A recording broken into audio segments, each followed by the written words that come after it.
Hoy vamos a hablar de la culpa, de esa culpa que te pusieron encima antes de que pudieras caminar, y de la pregunta que nadie de tu iglesia supo responderte. ¿Por qué eres culpable de algo que hizo otro? Y la respuesta está en dos palabras griegas.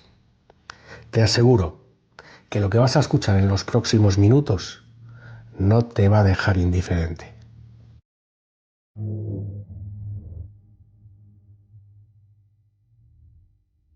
Naciste culpable y tú no lo decidiste, no lo elegiste, no firmaste nada, pero desde el momento en que llegaste al mundo, la tradición cristiana te dijo que traías algo dentro que te hacía defectuoso, algo que heredaste de un hombre que vivió hace miles de años, algo que no puedes ver, no puedes tocar y no puedes explicar del todo, pero que necesitas que te perdonen.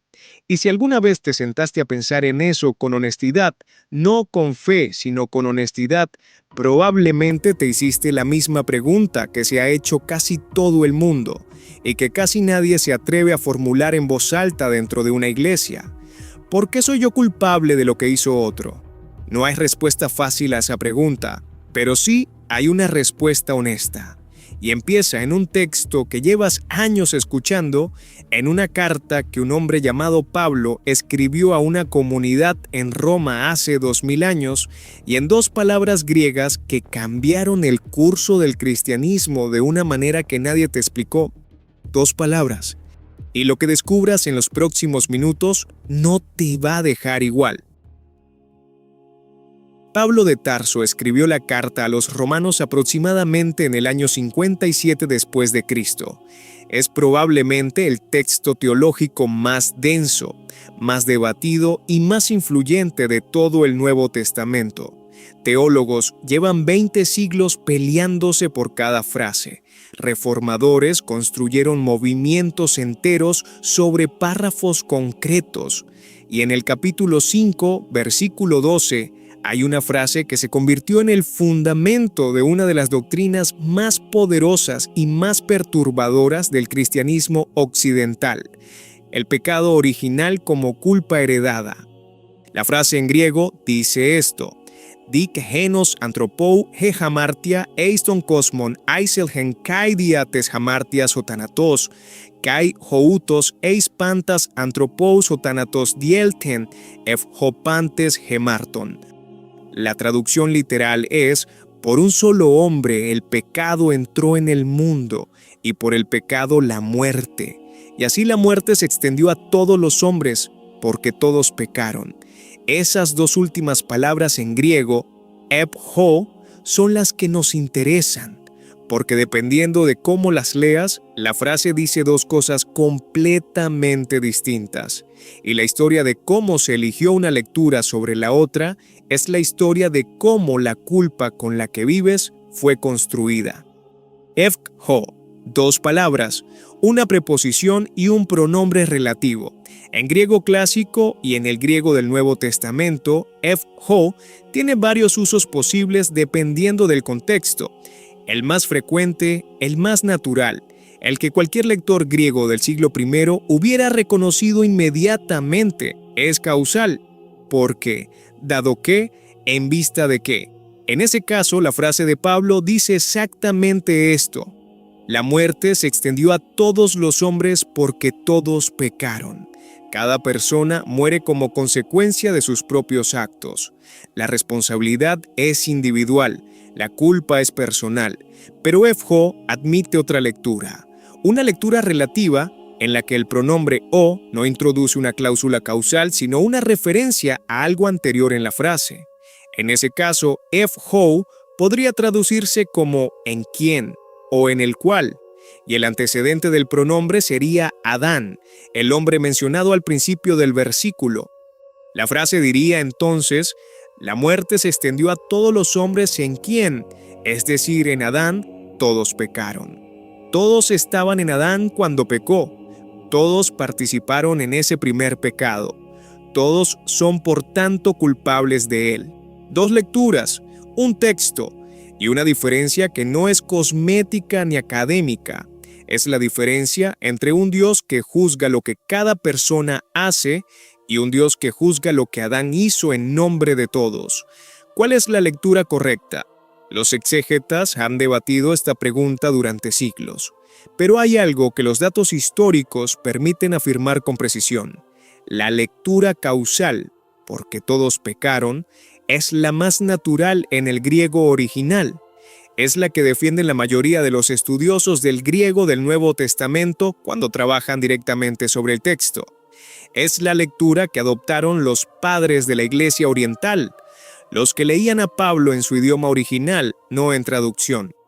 Juan Crisóstomo, que predicó en griego en Antioquía y Constantinopla en el siglo IV, leyó epjo como causal. Para él, Romanos 5:12 no enseñaba culpa heredada, enseñaba mortalidad universal como consecuencia del pecado humano en general, no como castigo por el pecado específico de Adán.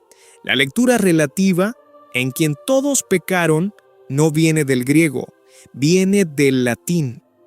En el año 382 después de Cristo, el Papa Dámaso I encargó a un erudito llamado Eusebio Sofronio Jerónimo una tarea monumental: revisar y unificar las distintas traducciones latinas de la Biblia que circulaban por el Imperio Romano.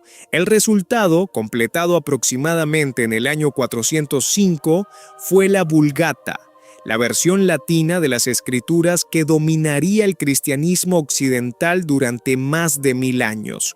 Jerónimo era un filólogo extraordinario. Conocía el hebreo, el griego y el latín con una profundidad que pocos de sus contemporáneos podían igualar. Pero la traducción de epjo en Romanos 5:12 presenta un problema que los estudiosos han debatido desde entonces. La Vulgata traduce la frase como in quo omnes peccaverunt, en quien todos pecaron, no porque todos pecaron. ¿En quién? Si esa elección fue un error de interpretación, una decisión deliberada o una limitación del latín para capturar la ambigüedad del griego original, es algo que no podemos saber con certeza. Lo que sí podemos saber es lo que ocurrió después, porque en ese momento, en el norte de África, vivía un hombre que iba a leer esa traducción latina y a construir sobre ella una de las arquitecturas teológicas más influyentes de la historia del cristianismo. Su nombre era Aurelio Agustín y no sabía griego. Esto no es un insulto, es un dato histórico documentado. Agustín nació en Tagaste, en la actual Argelia, en el año 354. Su educación fue en latín. Conocía la retórica latina, la filosofía latina, la teología latina. El griego lo estudió brevemente y con dificultad. Él mismo lo reconoce en sus confesiones. Cuando leyó a Pablo, lo leyó en latín. Cuando leyó Romanos 5:12, leyó in quo omnes peccaverunt, en quien todos pecaron. Y sobre esas 3 palabras latinas construyó la doctrina del pecado original tal como el mundo occidental la conoce hoy. Para Agustín, in quo era inequívoco. Toda la humanidad estaba seminalmente presente en Adán en el momento de la caída. Cuando Adán pecó, pecamos todos, porque todos estábamos en él. La culpa no es una metáfora, ni una tendencia, ni una inclinación heredada. Es una realidad jurídica y ontológica. Nacemos condenados, necesitamos redención antes de haber hecho nada.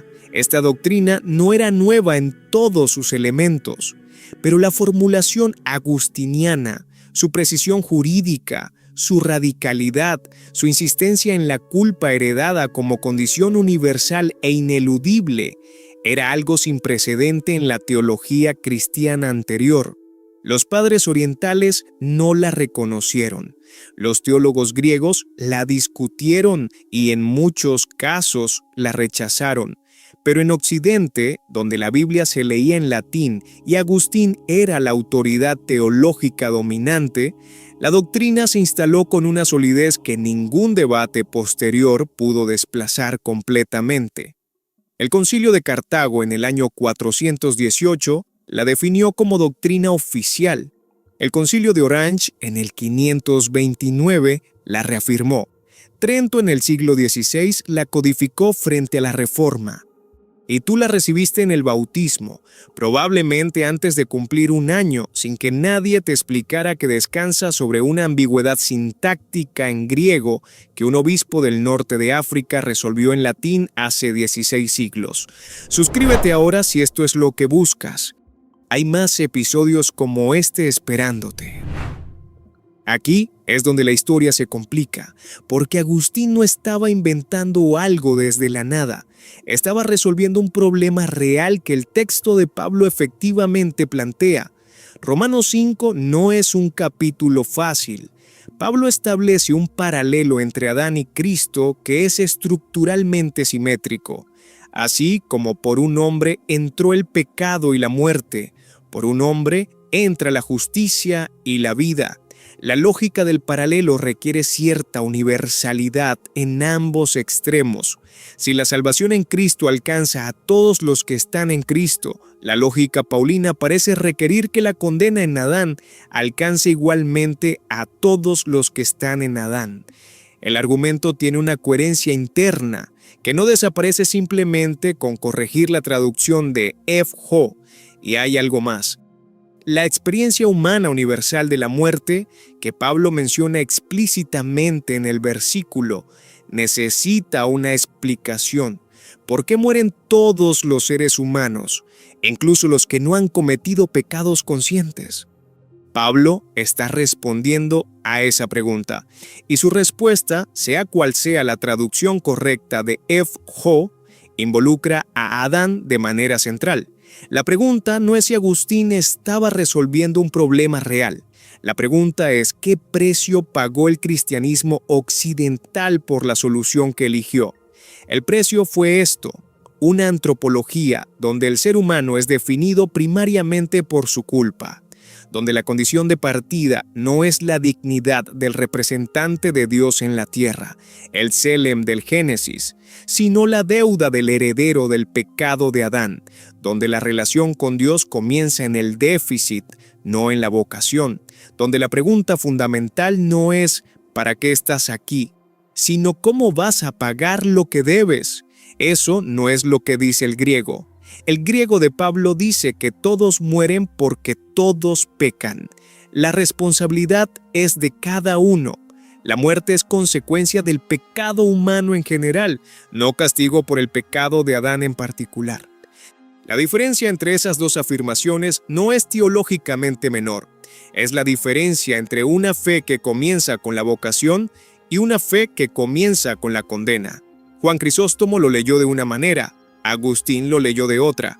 Crisóstomo leía el original, Agustín leía una traducción, y la tradición que dominó Occidente durante 16 siglos fue la de Agustín.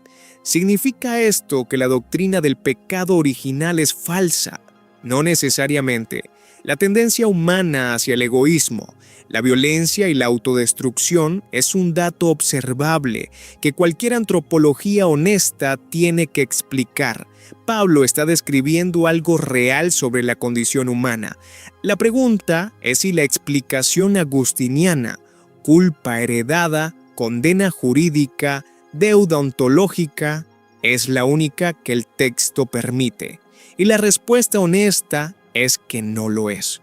El griego de Pablo permite una lectura donde cada persona es responsable de su propio pecado, donde la universalidad de la muerte no requiere la universalidad de la culpa heredada, donde Adán es el origen histórico del pecado en el mundo, pero no el origen jurídico de tu condena personal. Esa lectura no es heterodoxa ni revolucionaria. Es la que defendieron durante siglos los teólogos que leían a Pablo en su propio idioma. ¿Por qué importa esto hoy? Importa porque la manera en que defines el problema determina la manera en que defines la solución. Si el problema es culpa heredada, la solución es perdón jurídico. Si el problema es tendencia al pecado, la solución es transformación. Si el problema es mortalidad universal, la solución es vida nueva. 3 lecturas del mismo texto. 3 comprensiones distintas de lo que significa ser salvado. La tradición agustiniana eligió la primera, y esa elección tiene consecuencias que van mucho más allá de la teología abstracta. Define cómo te relacionas con tu cuerpo, con tu sexualidad, con tu voluntad, con tu capacidad de hacer el bien antes de haber sido formalmente perdonado. Define si llegas a Dios desde la deuda o desde el deseo. Define si la fe es un tribunal o una vocación. El comentarista @Manuel Ramírez preguntó en uno de nuestros vídeos algo que merece una respuesta directa. ¿Acaso soy culpable del pecado de Adán y Eva? ¿Participé yo en la muerte de alguien? La respuesta honesta, basada en el texto griego que Pablo realmente escribió, es esta, no en el sentido jurídico que Agustín construyó. El griego de Romanos 5:12 no obliga a esa conclusión. Lo que el texto sí dice es que todos los seres humanos pecan, que el pecado tiene consecuencias mortales y que esa condición universal necesita una respuesta universal.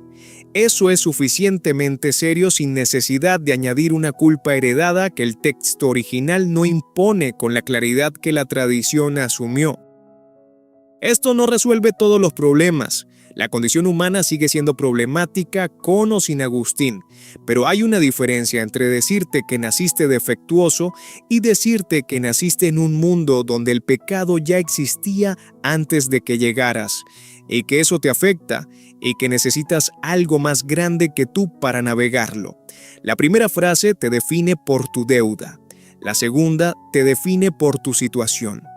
Y esa diferencia, pequeña en apariencia, es enorme en sus consecuencias para cómo vives tu fe. 16 siglos después de Agustín, dos palabras griegas siguen esperando que alguien las lea en su idioma original, ho pantes hemarton, porque todos pecaron, no en quien todos pecaron. La culpa con la que vives tiene una historia, y ahora la conoces. Si este canal te da lo que las iglesias no te dieron, suscríbete. Hay más textos esperando ser destripados. La próxima vez que alguien te diga que naciste culpable, tienes una pregunta que hacerle. ¿En qué idioma leyó eso? Porque Pablo lo escribió en griego, y en griego dice algo distinto. Hasta el próximo capítulo.